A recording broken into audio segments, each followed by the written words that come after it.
Bismillahirrahmanirrahim. Assalamualaikum warahmatullahi wabarakatuh. Anak-anak sekalian, kita lanjutkan kembali pembahasan kita. Kesempatan kali ini kita akan membahas tentang wakaf, ya, bagaimana pengelolaan wakaf sesuai dengan ketentuan syariat Islam. Ini masih di 1 KD yang pernah Bapak singgung sebelumnya, ya, kompetensi dasar tentang zakat, haji dan wakaf. Ya, zakat, haji dan wakaf ini kita pecah 3, masing-masing bahasannya sendiri. Ya, pembahasan zakat sendiri, pembahasan haji sendiri dan wakaf sendiri. Nah, bagaimana pengelolaan wakaf? Sekarang kita bahas tentang bagaimana pengelolaan wakaf, rukun dan keistimewaan wakaf. Ya. Mari kita ikuti di kesempatan pelajaran kali ini. Mangga. Ya, anak sekalian, pengertian wakaf. Kita lihat pengertian wakaf ini. Yang pertama, wakaf itu sendiri sebenarnya berasal dari bahasa Arab, ya, berasal dari bahasa Arab yang artinya menahan. Al-habs itu menahan. Atau bisa al-man'u, yaitu mencegah. Maksudnya adalah menahan untuk tidak dijual atau tidak diwariskan atau tidak dihadiahkan, ya. Nah, kalau secara syar'i, secara istilah adalah ungkapan yang mengandung penahanan harta miliknya kepada orang lain, lembaga, dengan cara menyerahkan suatu benda yang kekal zatnya untuk diambil manfaatnya oleh masyarakat. Ya, jadi ini sebetulnya mengandung statement atau pernyataan untuk penahanan harta milik itu kepada orang lain. Jadi ketika harta diwakafkan maka tertahan sudah status kepemilikannya, bukan lagi milik si pemilik awalnya itu, tetapi sudah beralih menjadi milik orang lain atau lembaga lain. Gimana caranya? Dengan cara menyerahkan satu benda yang kekal zatnya. Maksudnya ya yang tahan lama gitu, ya. Nilai kemanfaatannya itu bisa bertahan lama dan bisa diambil manfaatnya oleh masyarakat.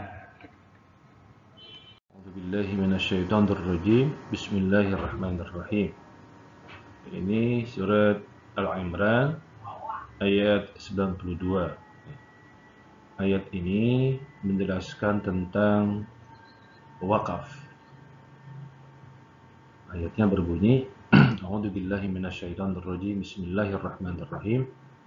Lan tanalul birra hatta tunfiqu mimma tuhibbun wa ma tunfiqu min syai'in fa innallaha bihi 'alim. Lan tanalul birra, kamu tidak akan pernah memperoleh kebajikan. Al-birra, kebajikan.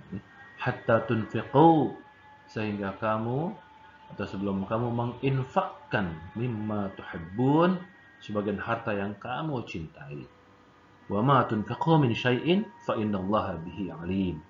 Dan apa saja yang kamu infakkan itu, maka Allah Maha mengetahui. Apapun yang diinfakkan oleh seseorang hamba, Allah pasti mencatatnya. Allah pasti mengetahuinya dan membalasnya. Ini kata-kata tunfiqu itu dari kata-kata anfaqa atau infak itu. Jadi kata infak ini dari, atau kita lihat dari kata-kata firman Allah ini yang berbunyi tunfiqu atau ma tunfiqu min syai'in. Ya, tentang rukun wakaf. Anak-anakku dilihat ini, dapat jelaskan sedikit, nanti bisa dibaca, ya. Rukun wakaf ini pertama orang yang berwakaf atau disebut dengan wakif. Ini orang yang berwakaf ini pertama harus memiliki secara penuh harta, ya. Dia yang pemilik penuhnya. Jadi bukan satu harta ada 3 orang, 2 orang atau lebih dari 1 orang. Dia sendiri yang punyanya. Dan dia waras, tidak gila, ya, berakal, balik, ya, sudah dewasa, dan dia juga sudah bisa mampu melakukan tindakan hukum. Artinya bisa melakukan hal-hal yang berhubungan dengan masalah hukum. Kemudian benda yang diwakafkannya atau alam mauquf itu syaratnya pertama barang yang diwakafkan itu harus barang yang berharga. Barang yang berharga ya. Kalau nggak berharga buat apa diwakafkan ya? Nah, kemudian harta yang diwakafkan pun diketahui kadarnya. Berapa kadarnya ini? Berapa kalau tanah berapa meter tanahnya ya. Jadi jangan kayak kalau rupiah berapa rupiah dan seterusnya. Jangan ditanya berapa ini yang Bapak akan wakafkan hartanya. Oh, tidak tahu. Belum diukur atau belum di apa namanya? Identifikasi ya, itu nggak bisa. Ketika dia mewakafkan harus menyebutkan berapa jumlah harta yang diwakafkan itu. Dan harta yang diwakafkan itu pasti dimiliki oleh orang yang berwakaf, bukan punya orang lain. Ya. Dan kemudian juga yang tahan lama itu, ya, yang awet, yang tahan lama. Maksudnya harta itu sendiri bukan yang cepat habis atau cepat rusak gitu. Ini bedanya wakaf kan dengan yang lain seperti itu. Kalau wakaf itu memang dia berorientasi jangka panjang, sehingga ya tentu saja barang-barang diwakafkan itu harus yang nilai manfaatnya itu lama ya, bagus gitu ya, tahan lama. Ya, kemudian untuk orang yang menerima manfaatnya itu ya tertentu ya, sudah diatur, ada aturannya. Bisa orang per orang atau bisa organisasi, bisa kumpulan ya, lembaga gitu ya. Dan ini tidak boleh diubah-ubah gitu. Jangan berubah-ubah karena semuanya tercatat. Kemudian ya ada juga memang untuk tadi yang Bapak bilang bisa untuk apa? Seseorang ya bisa juga.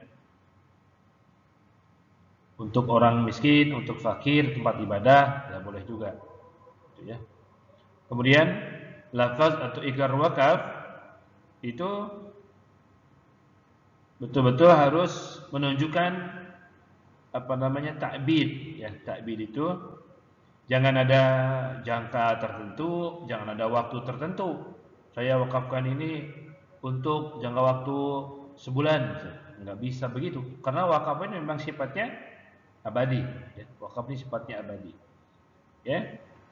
Dan ucapan itu tentu saja ucapan yang memang tanjis. Ya. Artinya dia betul-betul tidak ada sangkutan dengan yang lain, tidak ada bersifat paksaan, tidak ada hal-hal yang lain yang mutlak, bahwa itu memang ucapan yang dilakukan secara sadar tanpa pemaksaan, gitu ya. Ini sebetulnya menyangkut ikrar wakaf yang nanti akan disaksikan atau mungkin nanti akan juga dilakukan bimbingan oleh para petugas-petugas dari Kementerian Agama itu ya, yang berada di masing-masing kecamatan. Itu misalnya kantor urusan agama KUA. Nanti datang ke sana, nanti mereka akan memberikan bimbingannya kepada orang yang berwakaf, sekaligus saksi-saksinya, sekaligus ikrar-ikrarnya nanti bisa dipelajari ya. Ya, baik. Berikut ini bisa kalian lihat contoh-contoh wakaf. Kalian lihat contoh-contoh wakaf. Ini ada tanah wakaf. Ini semula tanah seseorang, kemudian diwakafkan, maka status tanah itu menjadi tanah wakaf. Ya, si pemiliknya tidak lagi boleh mengklaim itu miliknya, tapi sudah menjadi tanah wakaf. Kemudian, nah ini wakaf tunai. Lihat gambarnya, bisa anak-anakku lihat. Ada wakaf tunai, itu bukan tanah lagi, tetapi sudah uang, dalam bentuk uang. Ini contoh penerbitan sertifikat tanahnya. Jadi bukti bahwa dia telah mendatangi kantor urusan agama dan mendapatkan sertifikat wakafnya. Kemudian ini ada, lihat gambarnya Al-Quran. Al-Quran ini juga di sini statusnya wakaf, ya, mungkin dari kedutaan, mungkin dari ormas, dari apa, disumbangkan ke masyarakat agar masyarakat mudah memiliki dan membaca Al-Quran. Ya, ini jadi Al-Qurannya statusnya jadi wakaf. Nah, ini lebih jelas lagi. Ada tulisan pelang tanah wakaf. Ya.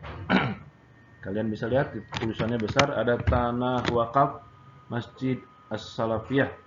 Nah, ini berarti masjid ini atau lokasi ini sudah menjadi milik masyarakat yang digunakan untuk kepentingan ibadah, bukan lagi milik pribadinya, ya, bukan lagi milik pribadinya, jadi milik wakaf. Ini selama masjid ini ada berdiri, selama Al-Quran ada dibaca masyarakat secara umum, dan selama tanah itu masih tetap ada digunakan untuk kepentingan kebaikan, maka pahalanya akan mengalir terus bagi si wakifnya. Itulah ketinggian wakaf, karena itulah tadi disebutkan wakaf itu identik dengan sedekah jariyah. Ya, demikian prosedur. Ini sebetulnya prosedur atau tata cara perwakafan. Yang pertama, perorangan atau badan hukum yang mewakafkan, ya, itu diharuskan datang sendiri ke hadapan pejabat yang namanya PPAIW atau pejabat pembuat akta ikrar wakaf. Dia datang sendiri. Kemudian di situ terlebih dahulu dia harus menyerahkan surat-suratnya, itu surat-surat sertifikat tanahnya dan surat-surat lain yang dibutuhkan untuk menjelaskan bahwa aset itu atau barang yang diwakafkan itu tidak bermasalah, gitu. Sepenuhnya hak dia, tidak ada sengketa pada barang yang akan diwakafkan itu. Nah, karena itu PPAIW ini kemudian meneliti surat dan syarat-syaratnya untuk pelepasan haknya. Ya. Kemudian di hadapan petugas ini, PPAIW ini juga harus ada dua orang saksi, yaitu ketika si wakif mengikrarkan bahwa dia menyerahkan ini sebagai barang wakaf, itu harus disaksikan oleh dua orang, ya, wakif dan dua orang saksi. Nanti wakif itu yang menyerahkannya, yang mewakafkannya. Nah, baru kemudian PPAIW ini membuat akta ikrar wakafnya, ya. Itu nanti ada contohnya, kita bisa lihat bagaimana sertifikat wakaf itu.